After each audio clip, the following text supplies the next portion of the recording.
Hello dear student. Today we shall be read the chapter Deep Water. It is written by Mr. William Douglas.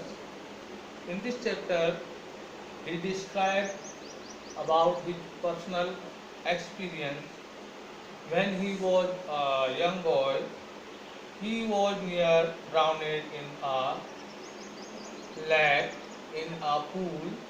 So he write this chapter about he write this chapter the deep water. William Douglas ने इसको लिखा है। इनका जो जन्म था वह मैनिसोटा में 1898 को हुआ और उन्होंने अर्थशास्त्र और अंग्रेजी विषय में ग्रेजुएशन प्राप्त की। कुछ समय याकिमा में उन्होंने जो है हाई स्कूल में पढ़ाया। उसके पश्चात उन्होंने कानून के जानकार के रूप में अपना कैरियर आरंभ करने का निश्चय किया। उनकी मुलाकात फ्रैंकलिन डी रूजवेल्ट से हुई।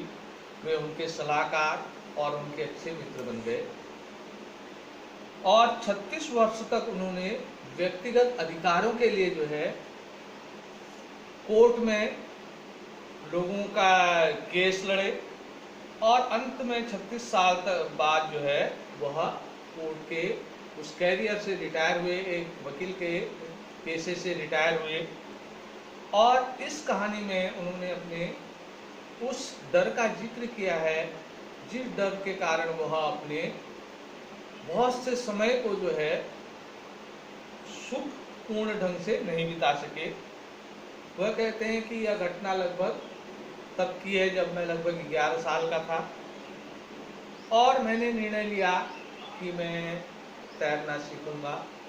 YMCA पूल जो कि याकिमा में था वह अधिक सुरक्षित था। उसका एक किनारा 2 या 3 फीट गहरा था और दूसरा किनारा लगभग 9 फीट गहरा था और उसका जो ढाल था वह क्रमिक था।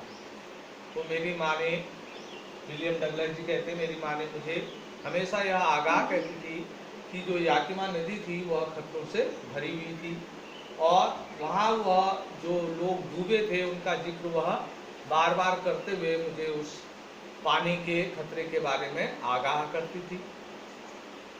तो फिर भी मैंने निश्चय किया कि मैं उस तालाब पर तैरना शुरू करूँगा और जब भी मैं तालाब पर गया तो मुझे वह अपने बचपन का डर वापस आ जाता था। जब मैं 3-4 वर्ष का था तो मेरे पिताजी कैलिफोर्निया के समुद्र के तट पर मुझे लेके गए थे और वहाँ की जो बड़ी बड़ी लहरें आ रही थी उससे मैं भयभीत था। मैंने अपने पिताजी से चिपट कर मैं खड़ा था। तभी एक लहर आई, उसने मुझे नीचे गिराया और पानी की जो लहर थी वो मेरे ऊपर से चली गई और मैं लगभग उस पानी में दफन सा हो गया। तो मेरे पिताजी इस पर हंस रहे थे पर मेरा जो उस बचपन का जो भय था वह मेरे साथ बना रहा और इसी कारण जब मैं तालाब पर गया तो मुझे डर की अनुभूति हुई। फिर भी मैंने वाटर विंग्स खरीदे और किनारे पर तैरना शुरू किया जैसे कि अन्य बच्चे कर रहे थे और मैंने उनकी नकल करते हुए तैरना शुरू किया। तो 3-4 दिन में लगातार ऐसा करता रहा तो थोड़ा थोड़ा मेरा डर दूर हुआ। तभी एक दुर्घटना हो गई। एक दिन तालाब पर मैं तैरने के लिए अकेले गया था। मैंने सोचा कि अन्य लड़के जब आएंगे तब तैरूंगा और ऐसा सोचते हुए मैं किनारे पर जाकर बैठ गया। इसी बीच एक धौंसिया लड़का यानी कि हष्टपुष्ट लड़का जिसकी की मांसपेशियां सुडौल थी और लगभग 18 वर्ष का था, वह आया और मेरे से बोला, अरे दुबले पतले, तुम पानी में गोता लगाना कैसा पसंद करोगे। और ऐसा कहते हुए उसने मेरे को उठाया और पानी का वो तालाब का जो गहरा सिरा था 9 फीट गहरा वहाँ पर मेरे को फेंक दिया और मैं बैठी हुई अवस्था में उस पानी पर गिरा। तो अचानक मेरे को आतंक ने, डर ने घेर लिया और मैंने नीचे की यात्रा शुरू की और बहुत सारा पानी निकला पर मेरा जो मस्तिष्क था वह सक्रिय था। मैंने योजना बनाई कि जब मैं तली को छूंगा तो एक स्प्रिंग के समान जो है पानी की तल से मैं जो है उछाल मारूंगा और सतह पर आकर जो है मैं चपटा लेट जाऊंगा और इस प्रकार मैं किनारे आ जाऊंगा और सुरक्षित हो जाऊंगा। पर वह 9 फीट की गहराई मुझे 90 फीट से अधिक लगी और मैं धीरे धीरे पानी के नीचे गया। पर जैसे ही मेरी पैर ने उस टाइल को महसूस किया, तली के टाइल को महसूस किया, मैंने उछाल मारी। पर वह उछाल वैसी नहीं थी जैसे मैंने सोचा था। मैंने सोचा था कि मैं कॉर्क के समान ऊपर आ जाऊंगा, पर उसके अपेक्षा मैं धीरे धीरे ऊपर को आया और मेरा दम घुट रहा था। मेरे जो टांगे थी उनमें लकवा छा गया था और बहुत समय पश्चात मैं ऊपर को आया। पर पानी की जो सतह पर मैं असफल था, मेरी नाक और मेरी आंख बाहर आई पर मेरा मुंह बाहर नहीं आ सका और मैंने हवा चूसनी चाहिए पर हवा की जगह मेरे को पानी मिला और पानी के सतह पर मैं पूर्ण रूप से असफल था। मैंने पुनः उस तली के लिए दोबारा यात्रा आरंभ की। चारों तरफ पीला ही पीला गंदा डरावना पानी था और मैं चिल्लाना चाह रहा था पर मेरी आवाज़ मेरे गले में जम गई, कोई आवाज़ नहीं थी और मेरी जो टांगें थी वह लकवा मार गई थी, वह अपने वजन से लकवा मार गई थी। मेरे को मेरा सारा जो शरीर था वह लगभग निष्क्रिय हो गया था पर मेरा मस्तिष्क और मेरे दिल की धड़कन बता रही थी कि मैं जीवित था। मैंने पुनः नीचे की यात्रा की और जब मैं तली पर पहुंचा मैंने पुनः प्रयास किया पर उस प्रयास में कोई ज़्यादा अंतर नहीं था। मैं धीरे धीरे ऊपर की ओर आया और ऊपर आकर फिर मैं पुनः असफल था। तब मैंने तीसरी बार पानी के तल की यात्रा आरंभ की। अब लगभग मेरे सारे प्रयास लगभग असफल हो गए और मेरे हाथ पैरों ने काम करना बंद कर दिया।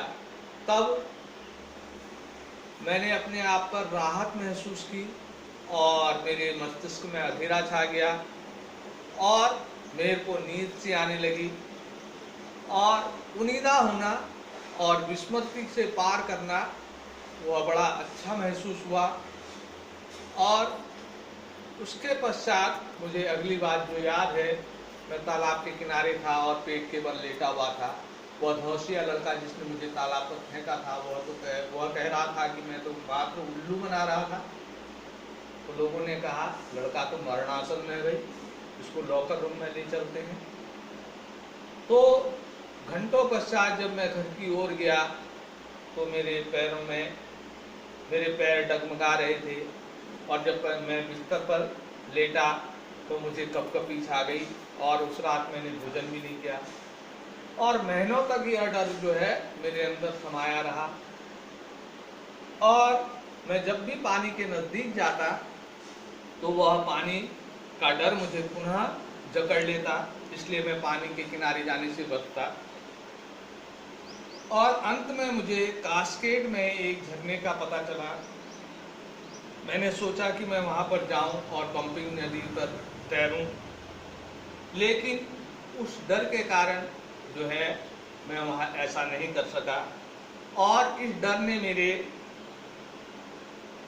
मेन लेग पर सालमन मछली पकड़ना, डोंगी के द्वारा सालमन मछली पकड़ना, न्यू हैम्पशायर पर बास मछली पकड़ना, तो इस प्रकार की जितनी सारी मेरी पानी की यात्रा है और उनका सुख है उससे मुझे इस डर ने वंचित कर दिया।